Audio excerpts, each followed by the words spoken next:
Good afternoon, everybody. Thank you. I'm also a teacher, so I appreciate that one. Good afternoon there.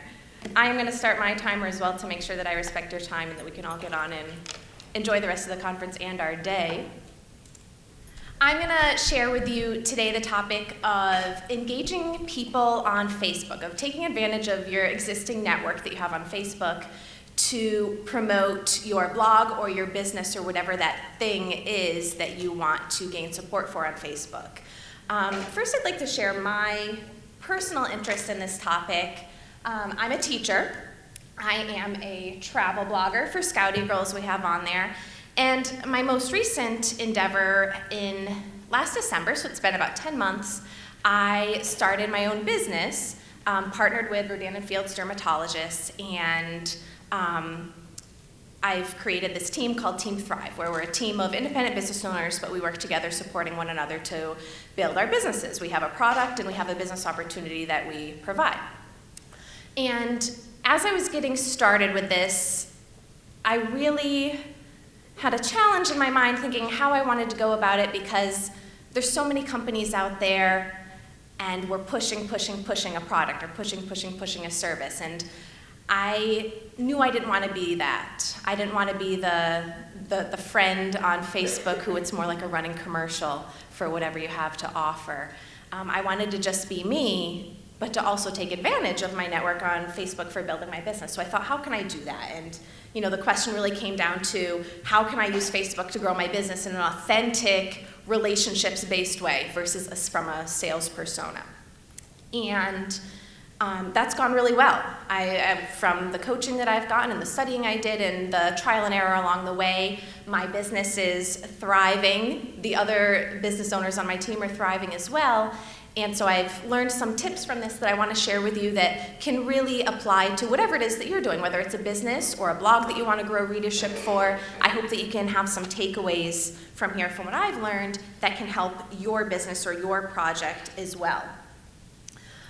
More specifically, what I want to talk about is how to build real relationships to increase the involvement of your network in your business, not just fake relationships where we're trying to get something from the other person, but true two-way relationships that take the old-fashioned business values that we would have before all of this Web 2.0 and before the online, to take that into the online and bring a real authenticity into our business relationships that we have. I'm kind of broken that down into 3 categories that I want to go over quick with you, which is you as your personal brand, how to engage your network, and then how to practice good Facebook karma. And just to clarify, so you know where I'm coming from a little bit, with my own take on this, I've mostly used my just for personal Facebook profile with these strategies that I'm sharing here, but I think they could be useful for a Facebook page as well, whether you're using your personal profile or as a page. I hope you can gain some tips from this. So first of all, you as your personal brand. What are you selling when you're on Facebook? The first thing that probably pops to mind is your product or your subscriber list or your service that you provide or your blog, promoting a blog post. But really, that's not what we're selling on Facebook. On Facebook, you're selling you. You're selling your story, your personality, your lifestyle. And yes, you have this awesome product or this awesome blog that facilitates that and that's a part of who you are, but that sale, so to speak, isn't exactly what happens on Facebook. What we're more looking for is to build relationships, which is the purest form of Facebook, I think. And I think it's important to understand that people don't take action in your business or your blog because of that thing that it is. People don't buy your energy drink just because it's an energy drink, or people aren't buying your ebook just for what the ebook is. It's rather the values that you represent with the product you provide. And that's really what we're showing on Facebook. We're showing who we are, what values are a part of you as a person and your business inherently, of course. And the big message that I want to share out of that is to be something online and who you truly are in person, be something that people want to be a part of. Your personal persona and your business persona entwined into something that people really want to be a part of. Be someone that people will be interested in. And who you are is already interesting enough. Just be yourself online, and I'm going to give you some tips for that here. So first of all, I want to help you, just lead you through this little exercise here for identifying your personal brand. If you haven't thought about this before, it's a good quick exercise to do with yourself. So first of all, think about what values do you want to come to mind when people think of your business? And again, when I say business, it could be your blog, or maybe not what you would think is a traditional business, but what you're here for today to learn about. When people think about that and you and that, what values do you want to come to mind? For me, with my business, with Team Thrive, I want people to hear my name or hear Team Thrive and to think of community, to think of financial freedom, of fun, to think of the flexibility of schedule, to think of really rich experiences in life. That's what I want to come to mind when people think of me and my business. Think about for you. What would that be for you and yours? Second, what emotions do you want people to feel when they're involved in your business? I can't remember the exact statistic, but I was reading something this week comparing, there's two ways that we make decisions. We make decisions from a logical standpoint, and we make decisions from an emotional standpoint. And the emotional standpoint is much, much greater than the logical when it actually comes to making a decision. So think about what emotions do you want people to have when they're involved in your business. For me, I want people to feel excited. I want them to feel inspired and that they have a purpose. I want people to feel connected in the community, and I want people to feel that they have direction, that they're in charge of their own destiny. Those are the feelings that I want to inspire, that I represent with my business and on Facebook. And those are the things, if you answer these questions for yourself, which again I really encourage you to do, those are the things that you want to represent on Facebook. So let me show you just some examples of how I do that. So here's some screenshots I took from my Facebook from over the past couple months. And these are all what, in my mind, I classify as business posts, even though they really aren't. They're all lifestyle posts, because as I've shared, that's what I am promoting on Facebook. I'm not saying, buy this product, join my business. It's not a push like that, but I'm really drawing people in by those values that I've chosen to represent and the emotions that I've chosen to represent. I'm sharing pictures of how flexible my schedule is because of what my business provides, how I'm able to put family first. I'm sharing what a great time I'm having with my business partners.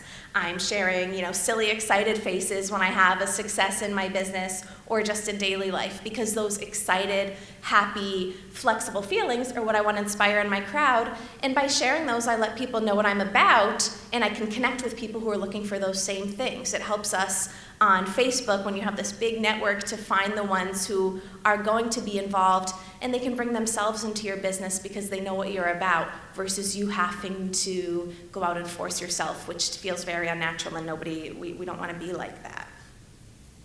So once you've identified your personal brand, what it is you want to represent, then you can start to think more specifically about how to engage people in your business on Facebook. And by engagement, I mean, the liking, the commenting, sharing, that we can have people actively involved with what we're doing online. So again, I ask you to think, what's the goal of Facebook engagement? Is it to sell? Well, no. The actual selling of your product or your service, or getting to somebody to sign up on the list, that's the next step. That's what you're going to lead them to.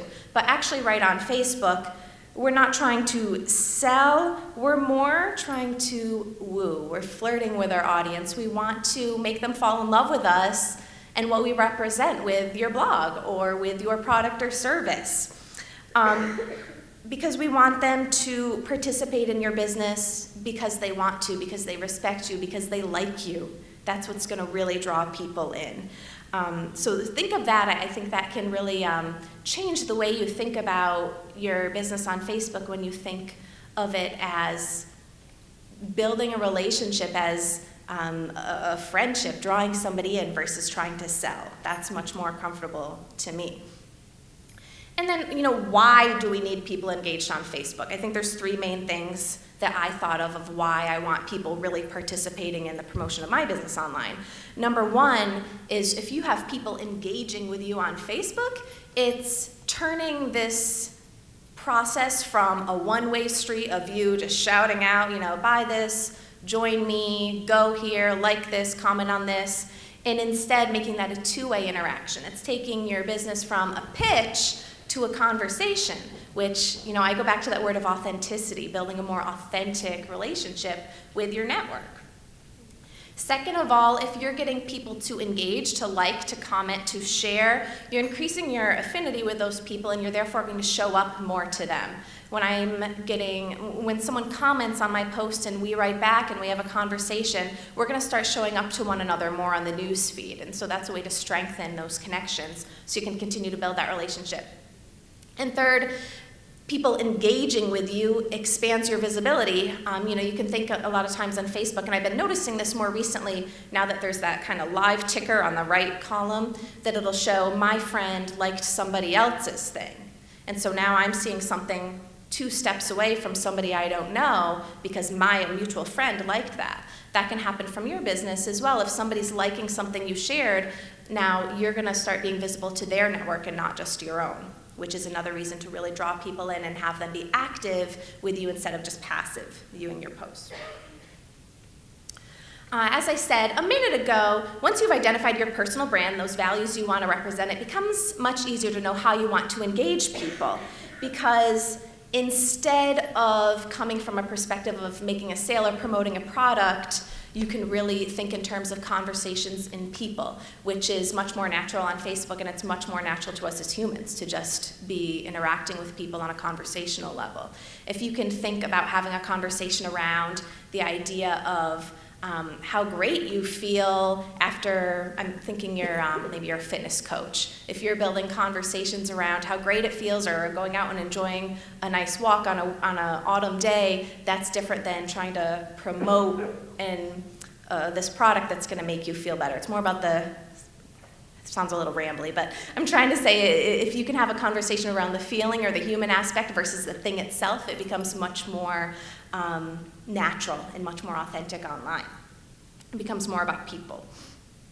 And this is a skill that I've found to be the antidote to what my biggest fear was when I started 10 months ago, was driving people away by always asking for a sale or asking you to take this action. Instead, it's really become more drawing people into my business. And now I have women and men now too that I work with who are team members on Team Thrive that come from 9 different cities in Pennsylvania. I have customers all across the country, and that's really come very organically from Facebook, from these relationships I've built. Instead of, I've spent 0 money on promotion or advertising. It's all come from these authentic Facebook connections, which has been really powerful and really exciting.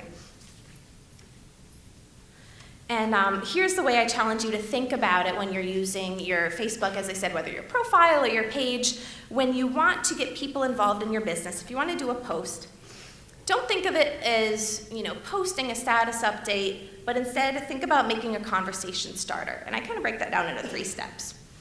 First of all, think about what is the thing you want to promote through this post. Maybe it's an event that you're going to be having. Maybe it is a new product you're launching. Maybe it's subscribing to your list, your email list. So first, what's the actual thing, the end game that you want to get out of it, that you want people to act upon? Then next think, what emotions or values or experiences does that thing represent? Because again, it's not about the thing itself. It's not about it's not about the nutrition program itself that maybe you're selling. It's about the way that somebody feels when they're feeling healthier. It's about how great someone feels about themselves when they've lost the baby weight. Think about what are the feelings underlying that you really want people to get out of it. And then start a conversation about number 2 with a link or a photo to number 1. So for example, with my company being a skincare company, maybe I want to sell a new lotion we have. And the emotions that are going to come under that is it's going to make you feel a lot more confident because it's healing maybe an eczema that you had, something like that. So I'm going to start a conversation about, when was a time that you just felt so great about yourself? Or when was a hard time that you had to overcome a difficulty and in the end you felt so much greater about yourself? And this is kind of off the top of my head, but to ask a question about the feeling and then to have a link to maybe that product you were selling or the blog post you're going to share, where then, when the person, if they're interested in that, if that made a personal connection to them, they have a call of action there to click on and find out more, to open up an image to look at, but you haven't been promoting that thing so much as the feeling or the human experience that could come from that. I'm going to show you a couple examples here of people that I think have done that really well. Oh, and just there to be you, like just what matters to you. If you share that, it's going to find the people that it matters to as well. You don't have to pretend to be any different than you are, to be passionate about something you're not. If you're just who you truly are, you're going to find the right people who can connect with that. So here's an example. My friend Kim Winey, I don't know if you guys know her. She's a photographer. She was in NEPA for a while. Now she's in the Lancaster area. But here's a post she did recently that was really great. You can see it had 43 comments, and that was just in about a morning that she had that. Thinking through this three-step process, what's the thing that Kim was trying to promote? Well, she was trying to promote her photography services and the visibility of this recent shoot she did. What were the feelings, really, that go along with that? Well, it was this feeling of telling a story, of a photo having this magical story behind it, not just the photo itself. So what did she do? She asked a question. She said, guess what inspired me on this? And she got tons of people guessing throughout the day. And she was giving more hints increasingly along the day, and people were getting really excited. They wanted to be the ones who had guessed it right. She got a lot of great interaction on that. Here's another example. This is my friend Sarah. She is also in Rodan and Fields in the same business with me. What did she want to promote? Her business, Rodan and Fields. But did she mention anything about that? No. What she was really promoting was the feeling of freedom to travel that comes through her business and the excitement of going to beautiful places that make her happy. So she asked, hey, this is my happy place, what's yours? She got lots of, look, there's 169 likes there, I think, lots of interaction on that, because people, we want to share. We love to be asked our opinions, we love to be asked what we think, and you ask somebody a question, it's an interesting little switch. If you just add a little question onto the end of a post, see how that can change your interaction. People want to be heard and share their opinions. Here's one I did this summer. I'd had a really great month in my business, and I wanted to share that. And the way I did that was, what was the thing I wanted to promote? Well, I wanted to promote my businesses too. But did I specifically make a statement about, oh, join this business, this will be great for you too? No, I wanted to instead promote a feeling of excitement and the feeling of just being really happy that had come from my great month in business. So I shared it and I said, what was awesome about your day? Or what was the greatest thing that happened to you this month? And I had a lot of friends respond in a very short amount of time, sharing great things that happened to them too. And it was a really authentic way to support one another and just be excited and connect on that common value of being grateful and excited about something. These are all just examples of how you can strengthen connections with your network through authentic conversations related to your business indirectly. And the last step of this that I want to talk about is practicing good Facebook karma.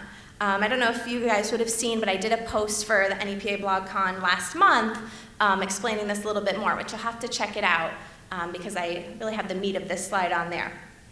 But when we're talking about business on Facebook and anywhere, but I'm talking about Facebook here, we really want to act the way that we would want to be treated. Be a giver online, not a taker.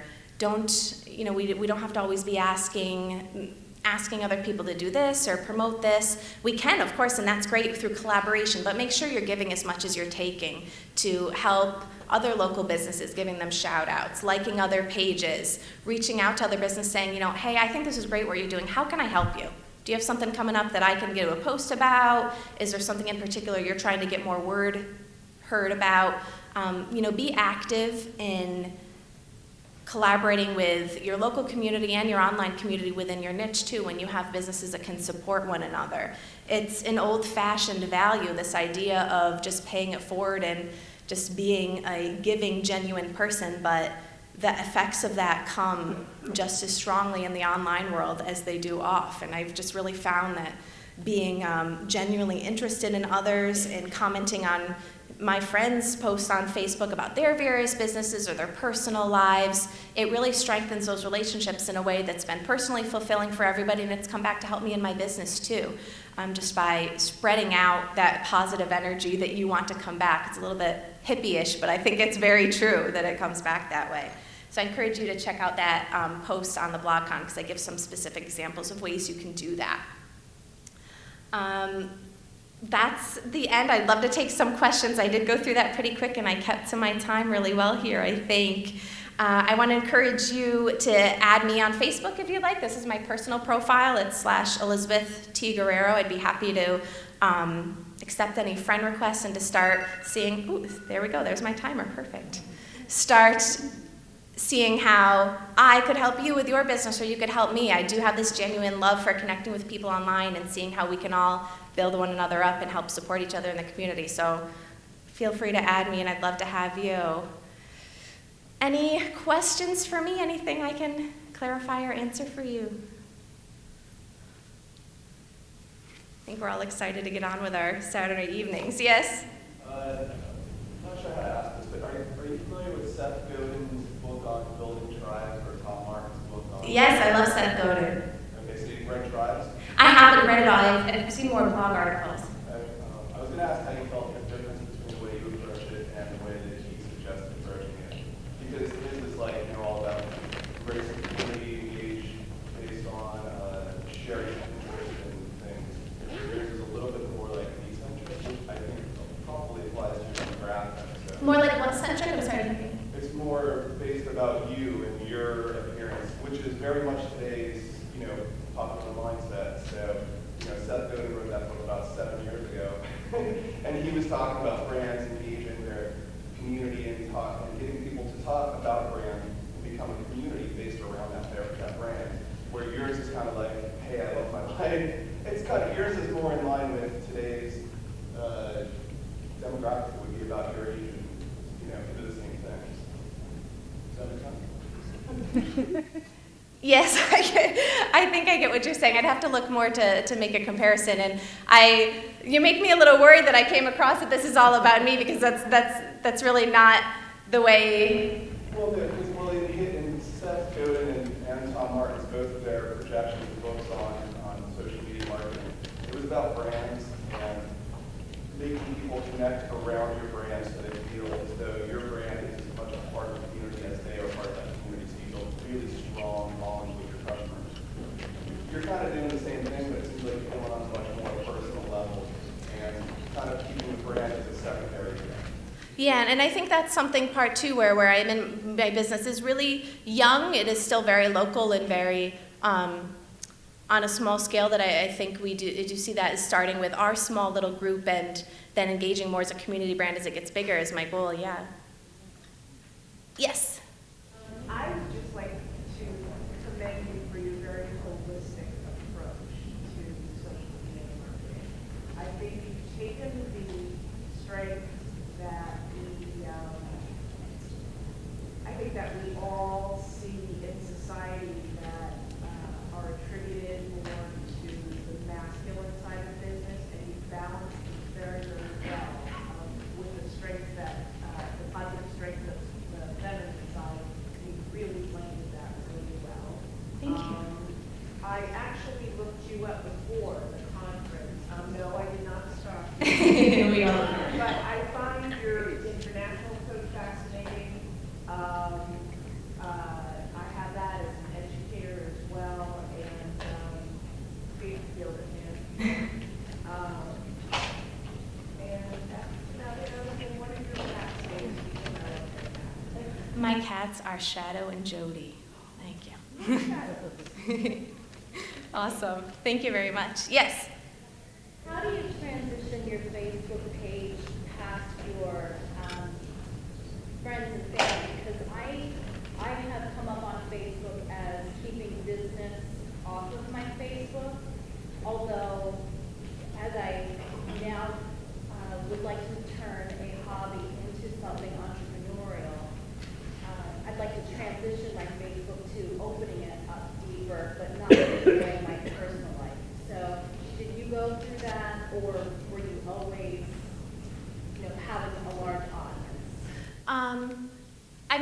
I do have a large audience just because I've always loved Facebook. I've always been, one to keep in touch with all the different circles of friends all the way through. As far as the balance, I try to, specifically talking about my business, I try to keep it 1 to 2 times a week. And I post pretty frequently. It's really, you know, probably a 90-10 percentage of regular life versus business. But my business is such a lifestyle style business that it is integrated. But no, I think I try to keep the business to a low. And like, you know, I said, and most of my business too, maybe this puts it in perspective, most of my business happens offline. Most of my business is on the phone or in person. So that maybe can clarify that a little bit too. But I'd be happy to talk a little bit more with you if I can say that better. Thank you. Okay. Thank you.